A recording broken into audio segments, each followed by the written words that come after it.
Computer का परिचय। तो कंप्यूटर के विषय में बेसिक जानकारी हमको होनी चाहिए। तो देखिए कंप्यूटर के परिचय में क्या क्या पढ़ेंगे हम।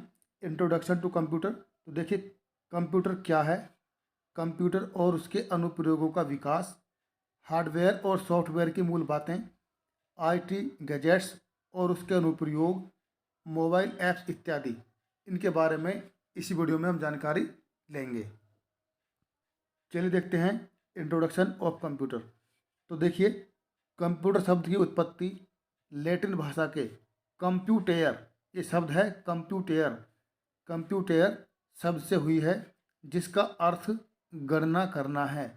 अन्य शब्दों में कहें तो कंप्यूटर ऐसी मशीन है जो गणना करने में हमारी सहायता करती है, इसलिए इसे संगणक भी कहते हैं।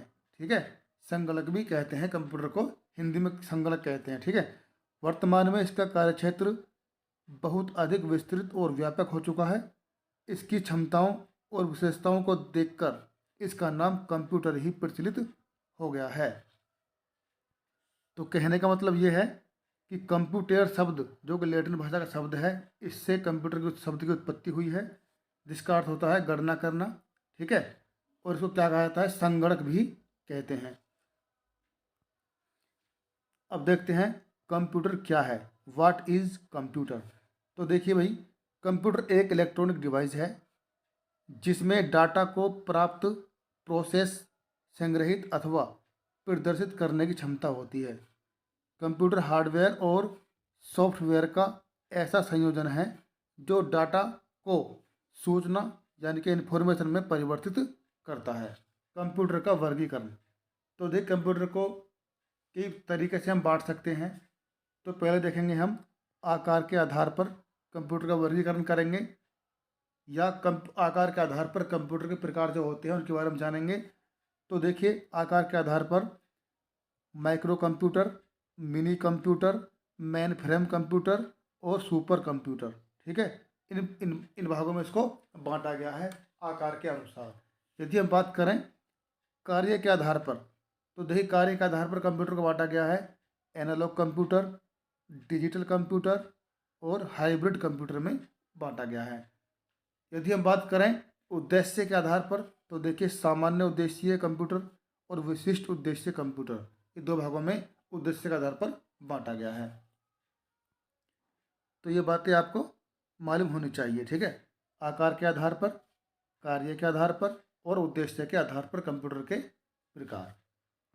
तो देखिए कंप्यूटर के बेसिक अनुप्रयोगों के बारे में जानेंगे जो कि बहुत ही मोस्ट हैं, बिल्कुल इम्पोर्टेंट बातें हैं जो इसमें आप पढ़ेंगे। ठीक है, तो देखिए कंप्यूटर के बेसिक अनुप्रयोग कहाँ कहाँ होते हैं। तो देखिए शिक्षा के क्षेत्र में कंप्यूटर का बहुत ही महत्व है, आप जानते हैं।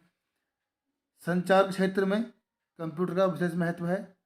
वायुयान और रेलवे आरक्षण। ठीक है, मनोरंजन में कंप्यूटर का बहुत ही विशेष महत्व है, जैसे कि मूवी, सॉन्ग, सब एडिटिंग किससे होती है, सब कंप्यूटर से होती है।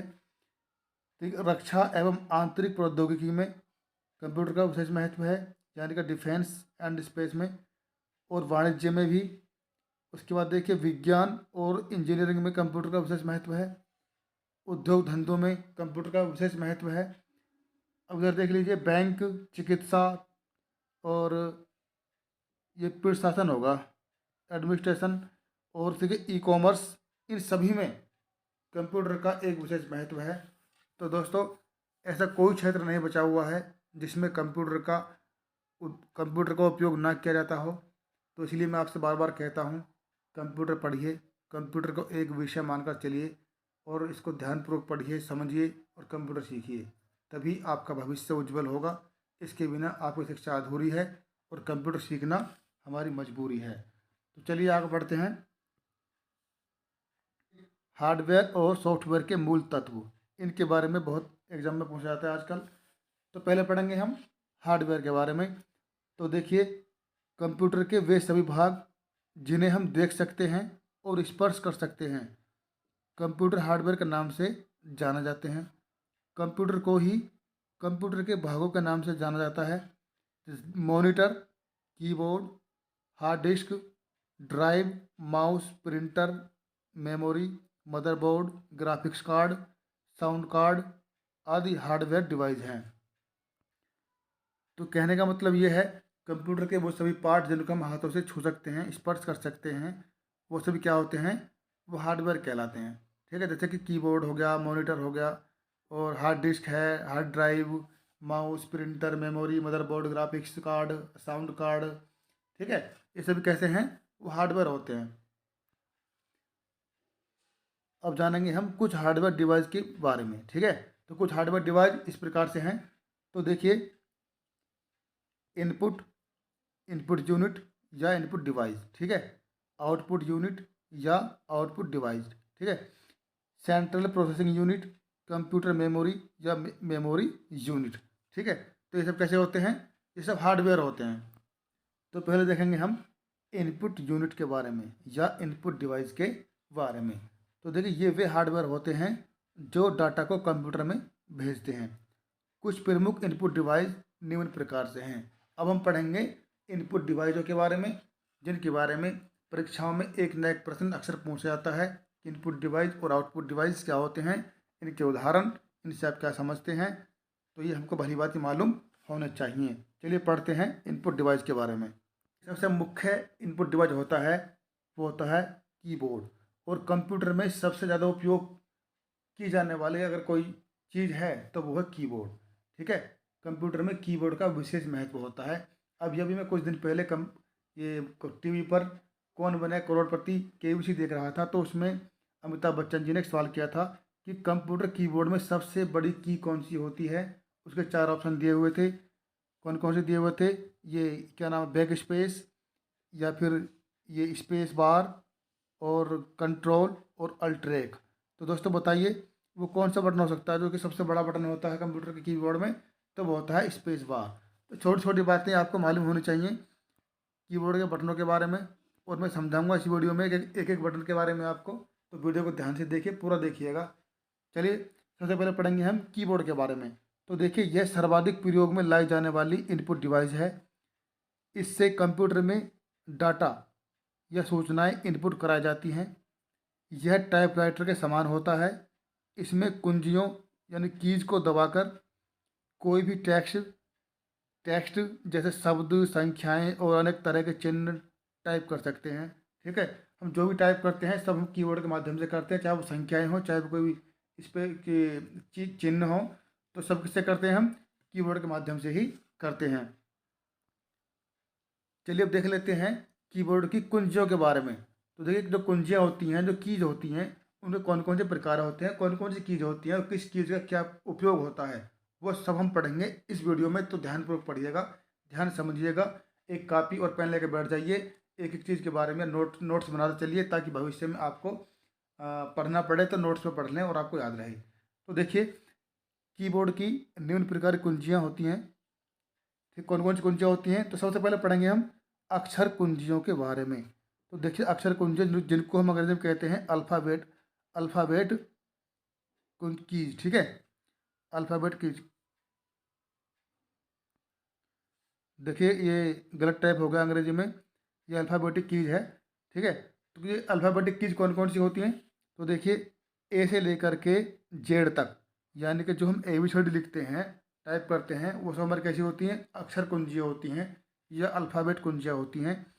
ठीक है, उसके बाद हम बात करेंगे नंबर 2, अंकीय कुंजी, यानी कि नंबर कीज। ठीक है, तो नंबर कीज कौन कौन सी होती हैं, 1 से लेकर के 9 तक की जो गिनती होती हैं, और इसमें जीरो भी शामिल होती है।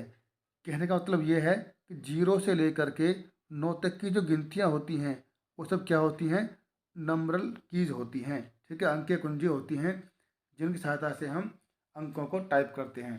ठीक है, उसके बाद हम बात करेंगे नंबर 3, विराम चिन्हों के बारे में, विराम कुंजियों के बारे में, जिन्हें कहते हैं पंचुएशन कीज। तो देखिए, कुछ कीज बनी हुई हैं। देखिए, कोमा है, फुल स्टॉप है, इन्वर्टेड कोमा, छोटा छोटा ब्रैकेट, बड़ा ब्रैकेट, और ये मंझला कोष्टक। ठीक है, तो ये सब कैसे आती हैं, ये विराम कुंजियाँ होती हैं, विराम चिन्ह कुंजियाँ। इनके बारे में भी हमको जानकारी होनी चाहिए। अब पढ़ेंगे हम नंबर 4, विशेष कुंजियों के बारे में, स्पेशल कीज के बारे में। तो देखिए स्पेशल कीज भी होती है कीबोर्ड में, वो कौन कौन सी होती हैं? Control, arrow keys, caps lock, delete, alt ट्रैक और शिफ्ट कीज। दोस्तों इन सभी जो स्पेशल कुंजियाँ होती हैं इनका कंप्यूटर में विशेष महत्व होता है कीबोर्ड में, और इनके बिना कार्य करना बहुत मुश्किल है। ठीक है, तो इनका प्रयोग कहाँ कहाँ पर करते हैं मैं आपको समझाऊंगा।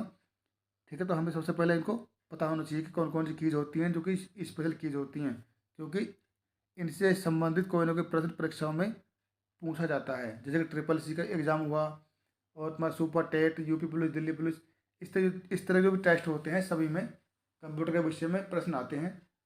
ठीक है, तो देखिए नंबर 5 है मॉडिफायर कुंजियाँ। तो देखिए मॉडिफायर कुंजियाँ कौन कौन सी होती हैं? तो ये होती है हमारी शिफ्ट, कंट्रोल और अल्ट ट्रैक। ठीक है, अब देखते हैं नंबर 6 फंक्शन कुंजियाँ। तो फंक्शन कुंजियाँ कौन कौन सी होती हैं? तो देखिए F1 से लेकर के F12 तक, यानी कि F1, F2, F3, F4, F5, F6, F7, F8, F9, F10 और F11 और F12। F1 से लेकर के F12 तक की जो संख्या होती हैं वो कैसी होती हैं? वो फंक्शन कुंजियाँ होती हैं। ठीक है, पता पड़िए आपको, F1 से लेकर के F12 तक, F12 तक की जो कीज होती हैं वो सभी फंक्शन कुंजियाँ होती हैं। अब ये दूसरा मुख्य इनपुट डिवाइस है जिसे कहते हैं माउस। देखिए इसका डायग्राम भी बना हुआ चित्र है। तो देखिए यह एक प्रकार की पॉइंटिंग यूनिट डिवाइस है। इसका प्रयोग कर्सर यानी कि टेक्स्ट में आपकी पोजीशन दर्शाने वाला ब्लिंकिंग पॉइंट या पॉइंटर को एक स्थान से दूसरे स्थान पर ले जाने के लिए करते हैं। किसका प्रयोग करते हैं? माउस का प्रयोग करते हैं। ठीक है, तो माउस की सहायता से कुछ कार्य हमारे आसान हो जाते हैं। अब देखेंगे हम माउस के प्रकार। तो देखिए माउस के प्रकार कितने होते हैं? देखिए 3 प्रकार दिखा रखे हैं हमने यहाँ पे। तो देखिए नंबर 1 वायरलेस माउस। ये वायरलेस जो होता है बिना तार के होता है, जो कि ब्लूटूथ से कनेक्ट होता है और हमारे कंप्यूटर से लैपटॉप से जुड़ जाता है, और ये बिना तार के ही काम करता रहता है। उसके बाद है मैकेनिक माउस। ठीक है, उसके बाद ऑप्टिकल माउस। तो ये 3 प्रकार के माउस जो कि प्रचलित हैं आजकल। तो जानकारी हमें होनी चाहिए वायरलेस माउस के बारे में भी, मैकेनिकल माउस के बारे में भी, और ऑप्टिकल माउस के बारे में भी। ठीक है, अब देखेंगे हम माउस के कार्य।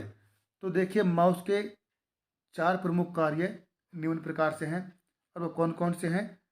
तो देखिए नंबर 1 क्लिक या लेफ्ट क्लिक। ठीक है, क्लिक और लेफ्ट क्लिक। उसके बाद देखिए डबल क्लिक, दायां क्लिक, और ड्रैग और ड्रॉप। तो ड्रैग क्या होता है? ड्रैग और ड्रॉप क्या होते हैं? हम किसी भी फाइल को या किसी भी टेक्स्ट को उठा कर रख सकते हैं।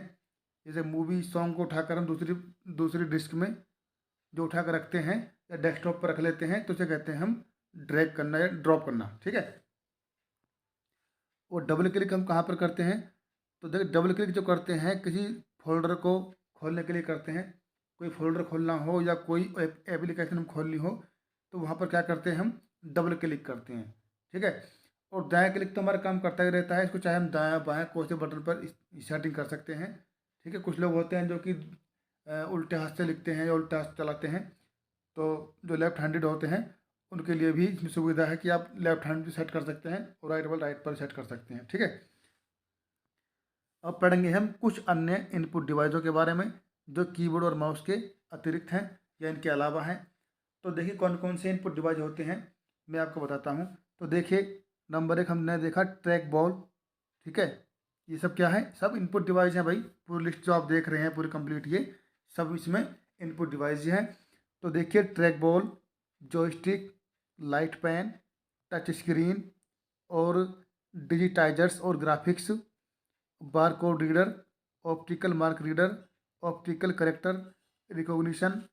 उसके बाद देखिए मैग्नेटिक इंक करेक्टर रिकॉग्निशन, और और ये स्मार्ट है, स्मार्ट कार्ड रीडर, और बायोमेट्रिक सेंसर, स्कैनर, और हैंड हेल्ड स्कैनर, और flat bed scanner, drum scanner, microphone, और वेब कैम या वेब कैमरा, ये सभी क्या है, सभी हमारे ये इनपुट डिवाइस होते हैं। तो इनको समझने का आसान तरीका होता है कि वो जो डिवाइस होते हैं जिनका इस्तेमाल हम कंप्यूटर में डाटा भेजने के लिए करते हैं, तो वो सब क्या होते हैं, वो सब इनपुट डिवाइस होते हैं। ठीक है। जो कंप्यूटर हमको देता है, जो जो हमें आउट करता है, वो सब आउटपुट होता है। जैसे कि प्रिंटर वगैरह होते हैं, वो आउटपुट होते हैं, पढ़ेंगे उनके बारे में भी। तो ये थे हमारे कुछ इनपुट डिवाइस जिनके बारे में हमको जानकारी होनी ज़रूरी है।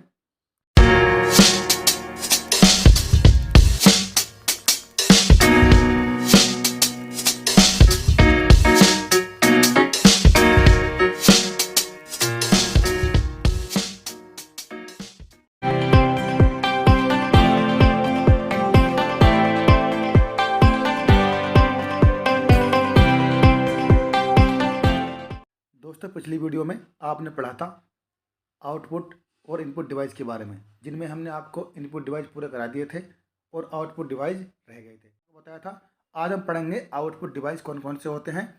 चलिए देखते हैं। देखिए, आउटपुट डिवाइसों में monitor, cathode ray tube, LCD, LED, 3D monitor, TFT और प्रिंटर।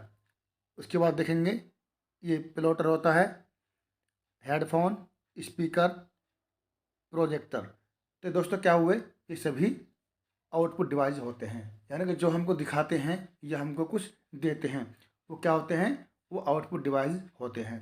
तो कुछ नाम है, इनको आप याद कर लीजिएगा, एग्जाम में छांटने के लिए इनमें से आते हैं। सेंट्रल प्रोसेसिंग यूनिट यानी कि CPU। ठीक है, ये क्या होता है, CPU। इसकी फुल फॉर्म क्या होती है, सेंट्रल प्रोसेसिंग यूनिट इसकी फुल फॉर्म होती है। चलिए पढ़ते हैं इसके बारे में। कंप्यूटर में किए जाने वाले सभी कार्य CPU के द्वारा किए जाते हैं। यह कंप्यूटर का मुख्य भाग होता है, यह कंप्यूटर का वह भाग होता है जिसमें अर्थमेटिक और लॉजिकल ऑपरेशंस, ठीक है, यानी कि एग्जीक्यूट होते हैं। ठीक है, क्या होते हैं, एग्जीक्यूट होते हैं, तथा निर्देश डिकोड और एग्जीक्यूट किए जाते हैं। CPU कंप्यूटर के संपूर्ण ऑपरेशंस को नियंत्रित करता है।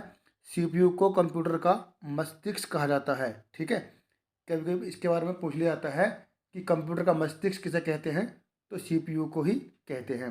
CPU की गति प्रयोग किए जाने वाले माइक्रो प्रोसेसर पर निर्भर करती है। ठीक है, जिसकी गति जो है माइक्रो प्रोसेसर पर डिपेंड करती है और इसे मेगाहर्ट्ज यानी कि MHz में मापा जाता है। किसको मापा जाता है, गति को। CPU के कार्य पढ़ेंगे अब हम। CPU कार्य निम्न प्रकार से हैं, देखिए कौन कौन से हैं। निर्देशों तथा डाटा को मुख्य मेमोरी से रजिस्टर्ड में स्थानांतरित करना, इसका कार्य होता है। नंबर 2, निर्देशों का क्रमिक रूप से क्रियान्वयन करना।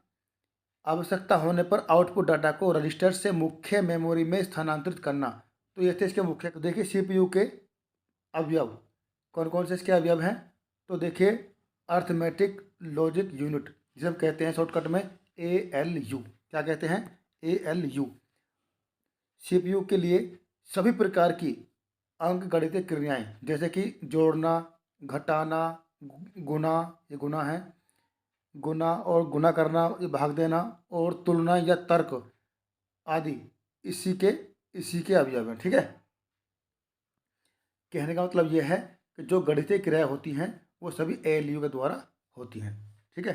नंबर 2, कंट्रोल यूनिट यानी कि CU, शॉर्टकट में कहते हैं इसको CU, कंट्रोल यूनिट। यह CPU का सर्वाधिक महत्वपूर्ण भाग है।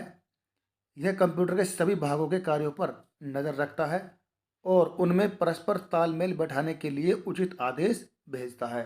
इसका सबसे प्रमुख और पहला कार्य यह है कि हम जिस प्रोग्राम को एग्जीक्यूशन करना चाहते हैं, यह उसे मेमोरी में से क्रम से पढ़कर उसका विश्लेषण करता है और उसका एग्जीक्यूशन करता है। किसी आदेश का एग्जीक्यूशन सुनिश्चित करने के लिए वह कंप्यूटर के दूसरे भागों जैसे कि मेमोरी को उचित निर्देश जारी करता है। कंप्यूटर मेमोरी की बात करेंगे हम, तो देखिए मेमोरी कंप्यूटर का वह भाग है जिसमें सभी डाटा व प्रोग्राम स्टोर किए जाते हैं। मेमोरी की क्षमता मेगाबाइट में मापी जाती है। किस में मापते हैं, मेगाबाइट में, यानी कि MB कितने नापते हैं, मेगाबाइट यानी कि MB में मापते हैं। कंप्यूटर मेमोरी दो प्रकार की होती हैं, प्राइमरी मेमोरी और सेकेंडरी मेमोरी यानी कि स्टोरेज डिवाइस। ठीक है, प्राइमरी मेमोरी CPU से सीधे जुड़ी रहती है और उसमें स्टोर डाटा को लगातार पढ़ती रहती है और उनका एग्जीक्यूशन कराती है। सेकेंडरी मेमोरी CPU से बाहर होती है और इसमें डाटा स्टोर करने की क्षमता प्राइमरी मेमोरी से अधिक होती है। अब जानेंगे हम प्राइमरी मेमोरी के बारे में। तो देखिए, प्राइमरी मेमोरी के भी दो भाग होते हैं, और कौन कौन से हैं। रैंडम एक्सेस मेमोरी, ठीक है, रैंडम एक्सेस मेमोरी यानी कि RAM, ठीक है, रैम, इसको रैम कह देते हैं। तो देखिए, डायनेमिक रैम और स्टैटिक रैम, ये दो रैम होती हैं, एक डायनेमिक और एक स्टैटिक रैम। ठीक है, चलिए अब देखते हैं आगे। रीड ओनली मेमोरी यानी कि रोम, रीड ओनली मेमोरी यानी कि रोम।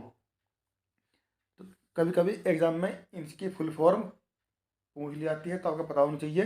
रैम की फुल फॉर्म होती है रैंडम एक्सेस मेमोरी और रोम की होती है रैंडम रीड ओनली मेमोरी। ठीक है, रीड ओनली मेमोरी होती है रोम की फुल फॉर्म। अब कौन कौन सी होती है रोम, देखिए, ये पी रोम होती है, एक होती है EP रोम, एक होती है EEP रोम। ठीक है, ये आपको याद होना चाहिए।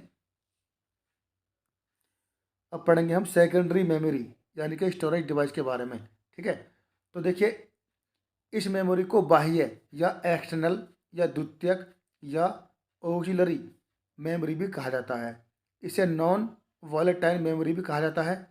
इसकी कीमत तुलनात्मक दृष्टि से बहुत कम और डाटा स्टोर करने की क्षमता बहुत अधिक होती है, यानी कि इसकी कीमत कम होती है और डाटा यह अधिक संग्रहित कर लेती है। इसमें ऐसी सूचनाएं स्टोर की जाती हैं जो लंबे समय तक सुरक्षित रखना हो तथा जिनकी आवश्यकता लगातार नहीं होती है।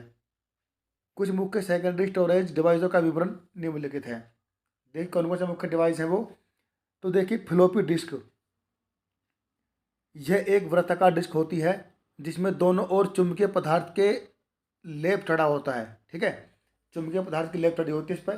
ठीक है, यह पोर्टेबल स्टोरेज डिवाइस एक एक रिराइटेबल मीडिया है और इसे कई बार दोबारा प्रयोग किया जा सकता है। ठीक है, डिस्क्रिटी फ्लॉपी या केवल डिस्क के नाम से भी जाना जाता है।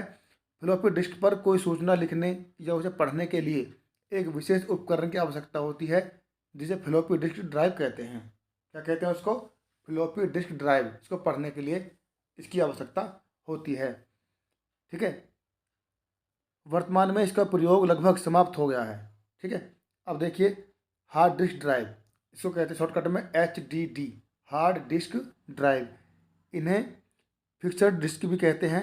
कंप्यूटर सीधे हार्ड डिस्क से संपर्क रखता है या करता है। ये कई आकारों और क्षमताओं में उपलब्ध होती हैं, जैसे कि लैपटॉप की हार्ड डिस्क अलग होती है और जो CPU होता है उसकी हार्ड डिस्क अलग होती है और आकार में अंतर होता है। बाकी तो काम वही होता है, लेकिन आकार में दोनों का अंतर होता है। अब देखते हैं अन्य। तो देखिए, मैग्नेटिक टेप, मेमोरी स्टिक और compact disc, digital video disc और ब्लूरे डिस्क और पेन, थंब या फ्लैश ड्राइव, ये अन्य मेमोरी हैं। ठीक है दोस्तों, अब आती हैं बहुत ही मोस्ट इम्पोर्टेंट बातें, बहुत ही मोस्ट इम्पोर्टेंट बातें हैं भाई आपके एग्जाम के लिए। सबसे छोटी मेमोरी होती है और जियोप वाइट सबसे बड़ी मेमोरी होती है। ठीक है, तो सबसे छोटी कौन सी होगी, बिट। ठीक है, BIT, बिट सबसे छोटी मेमोरी इकाई है और जियोप वाइट ये सबसे बड़ी मेमोरी इकाई है। तो इनके बारे में तो जान लेते हैं। तो देखिए, एक बिट बाइनरी डिजिट 0 और 1। तो देखिए, बाइनरी अंक कौन कौन से होते हैं, एक 0 होती है और एक 1 होता है। ये दो अंक जो कैसे होते हैं, बाइनरी में आते हैं। अब देखिए, हम बात करेंगे 8 बिट की। तो देखिए, 8 बिट एक बाइट यानी कि 2 निबल के बराबर होता है। अब बात करेंगे हम 1024 बाइट्स, ये किस में होते हैं। तो देखिए, होते हैं 1 किलोबाइट में। ठीक है ना, 1 किलोबाइट में कितने बाइट्स होते हैं, 1024 बाइट्स होते हैं। अब देखिए, 1024 किलोबाइट यानी कि KB, तो ये होता है हमारा 1 मेगाबाइट यानी कि MB। ठीक है, यानी कि 1024 KB जो होती हैं वो 1 MB के बराबर होती हैं।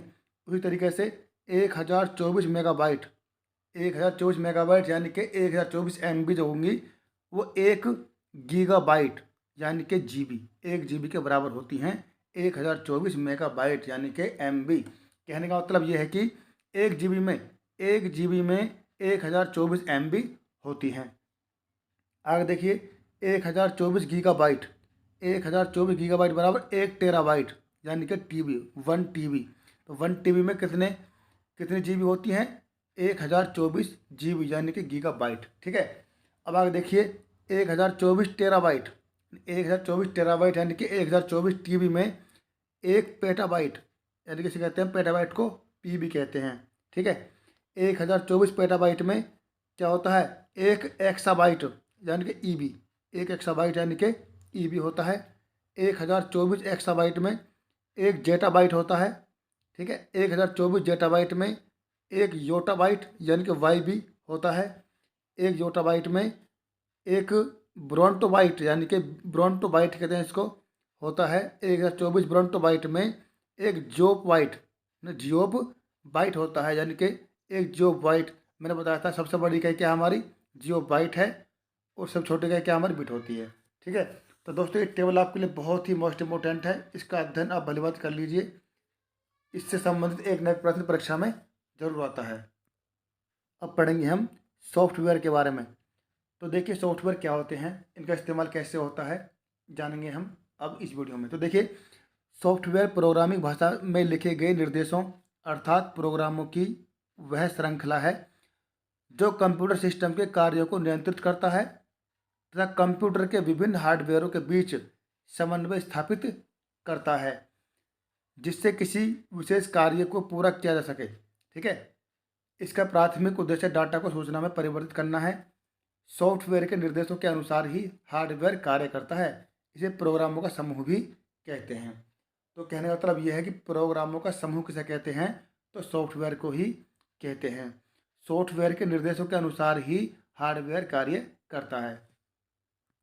सॉफ्टवेयर को उसके कार्यों तथा संरचना के आधार पर निम्न भागों में विभाजित किया जाता है। देखिए सिस्टम सॉफ्टवेयर, पहले पढ़ेंगे हम सिस्टम सॉफ्टवेयर के बारे में।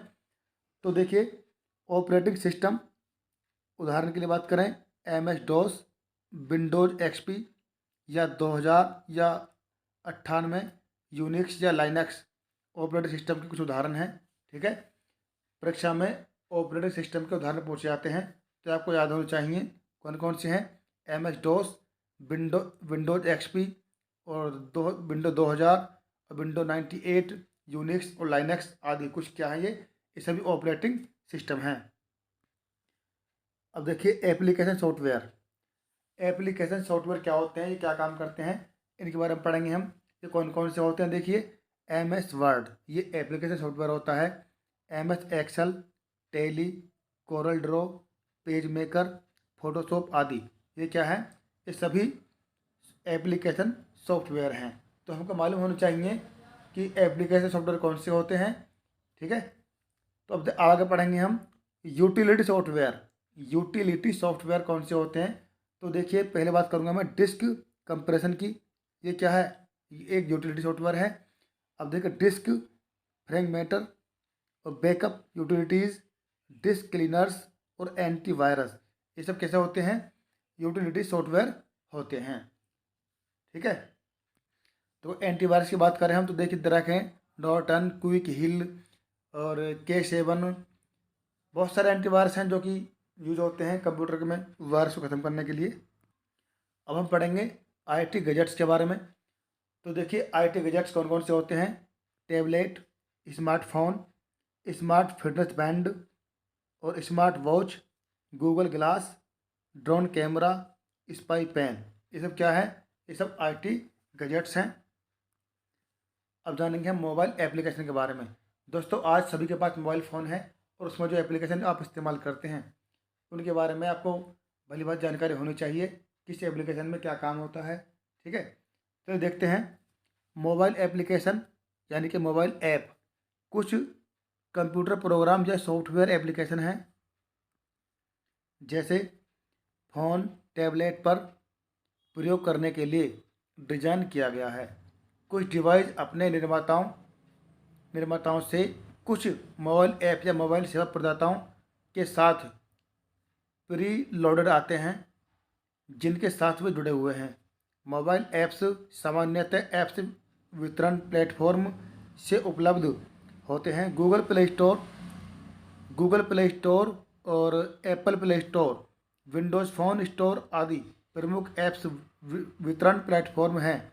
फेसबुक, यूट्यूब, गूगल सर्च और जीमेल आदि लोकप्रिय मोबाइल ऐप्स हैं। कुछ ऐसे विवरण प्लेटफॉर्म से फ्री में डाउनलोड किए जा सकते हैं, जबकि कुछ के लिए शुल्क देना होता है। कहने का मतलब ये कुछ एप्लीकेशन होती हैं जिनका हमें कुछ शुल्क देना होता है, और कुछ हमें ऐसी मिल जाती हैं जो कि बिल्कुल फ्री मिलती हैं, फ्री ऑफ कॉस्ट मिलती हैं। ठीक है, तो हम मोबाइल में इन एप्लीकेशन को कहाँ से डाउनलोड करते हैं? प्ले स्टोर से निकालते हैं। तो यदि एप्पल है तो एप्पल प्ले स्टोर से करेंगे, विंडोज़ फ़ोन है तो उसका अलग से जुगाड़ होता है। ठीक है दोस्तों, चलिए आगे देखते हैं। भारत में सर्वाधिक उपयोग किए जाने वाले मोबाइल ऐप तो कौन कौन से हैं जो इंडिया में सबसे अधिक यूज होते हैं? तो पहले बात करूंगा मैं भीम ऐप के बारे में। तो देखिए, यह एक पेमेंट ऐप्स है। कैसा ऐप है ये? पेमेंट्स, जिसका उपयोग यूनिफाइड पेमेंट्स इंटरफेस यानी कि यूपीआई का उपयोग करके सरल, आसान और त्वरित पेमेंट लेने देने के लिए किया जाता है। यूपीआई के द्वारा किसी भी यूपीआई आईडी का उपयोग करके भीम यानी कि भारत इंटरफेस फॉर मनी की फुल फॉर्म है ये, ऐप से उनके क्यूआर कोड को स्कैन करके सीधे बैंक में पेमेंट कर सकते हैं। भीम ऐप को प्रधानमंत्री नरेंद्र मोदी जी ने 30 दिसंबर 2016 को लॉन्च किया था। इसका नाम भारत के संविधान निर्माता भारत रत्न डॉक्टर BR अम्बेडकर के नाम पर रखा गया है। भीम ऐप विभिन्न बैंकों में यूपीआई सेवाओं का एक एकत्रीकरण है। तो बहुत ही सुविधा वाला ये ऐप है।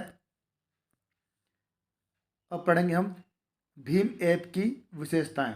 तो देखिए, मोबाइल नंबर या अकाउंट नंबर का उपयोग करके पैसे ट्रांसफ़र कर सकते हैं। ठीक है, मोबाइल नंबर से या फिर अकाउंट नंबर से डाल करके हम उसमें पैसे जो खाते में ट्रांसफ़र कर सकते हैं। और देखिए, यह सीधे बैंक अकाउंट में पैसे प्राप्त करने और स्थानांतरित करने में मदद करता है। यह सभी बैंकों का समर्थन करता है।